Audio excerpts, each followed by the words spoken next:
All right, here we're looking at the arrangement of electron groups around the central atom. So the first thing we're going to have to do is draw the Lewis structure, right? In order to find the electron groups, we got to draw the Lewis structure. So we add up how many valence electrons, we put them in a pot, we start giving an octet to everything except for hydrogens, which is only 2. And then if there's extra ones, we put them on the central atom. If we have too many, then we start looking at double, triple bonds, if we need to do with that, or sometimes there is a reduced octet on the central atom. So let's take a look. So we got NF3 is our molecule. So we got nitrogen bringing 5 plus 3 7s for fluorine, so that's 21. So we got 26 valence electrons. Now the first thing we're going to do is just try with single bonds.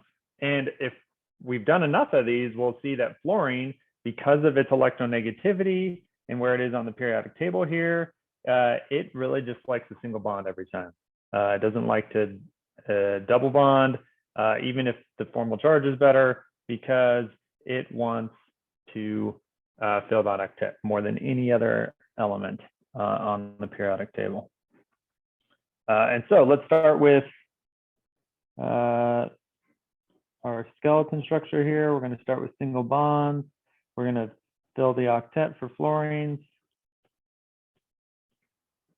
Now we got 2, 4, 6, 8, 10, 12, 14, 16, 18, 20, 22, 24.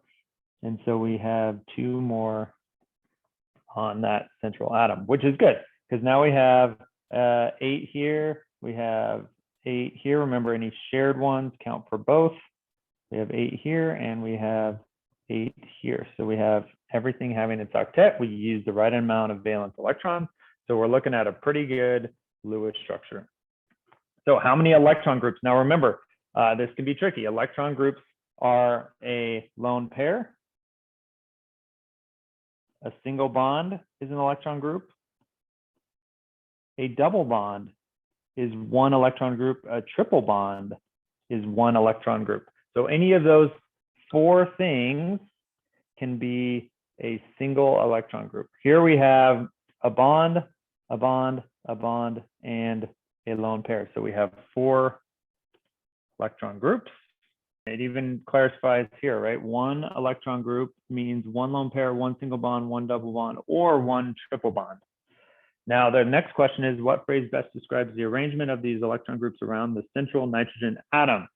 So if we click on this dropdown, we have some different choices. And now remember, this is the electron geometry based on the electron groups. This is different than molecular geometry, which is based on the bonds. It's still affected by the lone pairs, but it's based solely on the bonds. So here we're looking at electron geometry. So we're going to see a tetrahedral, 4 electron groups. Give that a check. There we go. So how many electron groups? That will determine the electron geometry every time we solve first for electron geometry, then we look at, is the molecular geometry different? In this one it is, because we have 3 bonds and a lone pair. So this would be that trig pyramidal. The 3-dimensional shape would look kind of like that.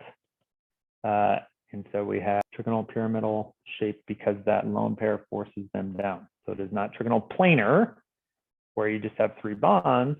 It is trigonal pyramidal based. So that would be the molecular geometry, whereas the electron geometry is this tetrahedral.